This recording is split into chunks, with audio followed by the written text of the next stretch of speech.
Vous êtes-vous déjà demandé comment une petite équipe pédagogique pouvait évaluer en quelques semaines les milliers de productions des participants d'un MOOC? La réponse tient en 4 mots. L'évaluation par les pairs. Dans cette vidéo, je vous propose de revenir sur l'un des principaux ingrédients des MOOC. Tout d'abord, qu'est-ce que c'est? L'évaluation par les pairs, cela consiste à charger les participants du MOOC de s'évaluer entre eux. Par exemple, vous rendez une dissertation de philosophie le dimanche soir et le lundi ou le mardi, vous recevez 4 copies à corriger. Et parallèlement, votre dissertation sera corrigée par 4 personnes. La note finale de votre devoir sera calculée à partir de ces notes. Alors qu'est-ce que l'on peut évaluer par les pairs, me direz-vous? Eh bien à peu près tout. Des productions individuelles comme des productions collectives, des productions écrites, courtes ou longues, comme des vidéos. Tout ce que l'on veut, du moment que c'est accessible en ligne. Cela peut aller du texte court à une véritable dissertation ou un dossier de 40 pages, jusqu'à la vidéo produite avec les moyens du bord et postée sur YouTube. Soit la production est postée directement dans le LMS, la plateforme, soit elle est mise en ligne et on ne poste que l'URL. Pourquoi passer par l'évaluation par les pairs, me direz-vous? Tout simplement parce que l'évaluation automatisée a ses limites.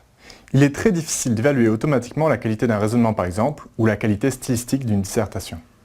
Mais l'objectif n'est pas uniquement de faire passer à l'échelle à peu de frais le processus d'évaluation. Ce n'est pas une évaluation au rabais. Il y a un véritable intérêt pédagogique derrière tout cela. Autant pour celui qui évalue que pour celui qui bénéficie de l'évaluation. Pour l'évaluateur, cela permet de prendre un certain recul et de comparer son propre travail à celui d'autres participants.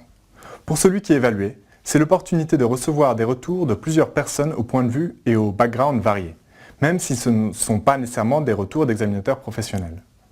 La valeur de ces différents éléments de l'évaluation dépend beaucoup du type de MOOC et des objectifs de l'équipe.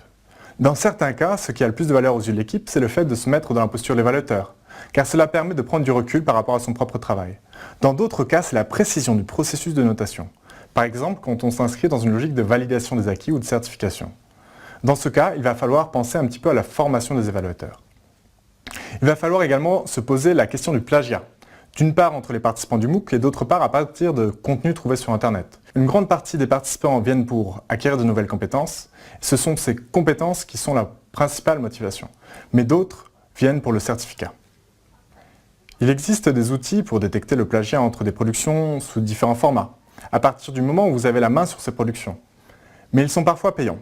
Et pour ce qui est du plagiat à partir de contenus pris sur Internet, cela peut être un peu plus compliqué, même s'il existe également des outils dédiés.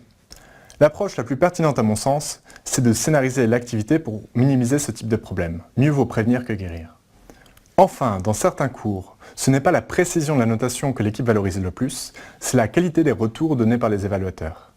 Certains cours adoptent même la technique de l'évaluation en 2 étapes. Les participants doivent soumettre une nouvelle fois leur production après avoir intégré les retours des évaluateurs.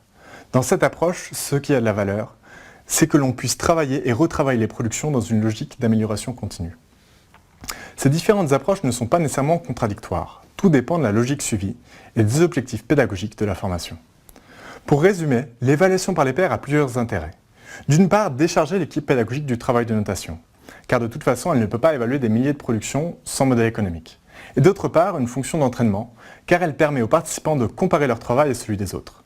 Néanmoins, cette approche a ses limites. D'une part, car elle implique que les évaluateurs soient motivés, et d'autre part, que leur notation soit cohérente. Alors, comment faire pour que les évaluations soient de qualité, bien que les examinateurs ne soient pas des professionnels? Telle est la question.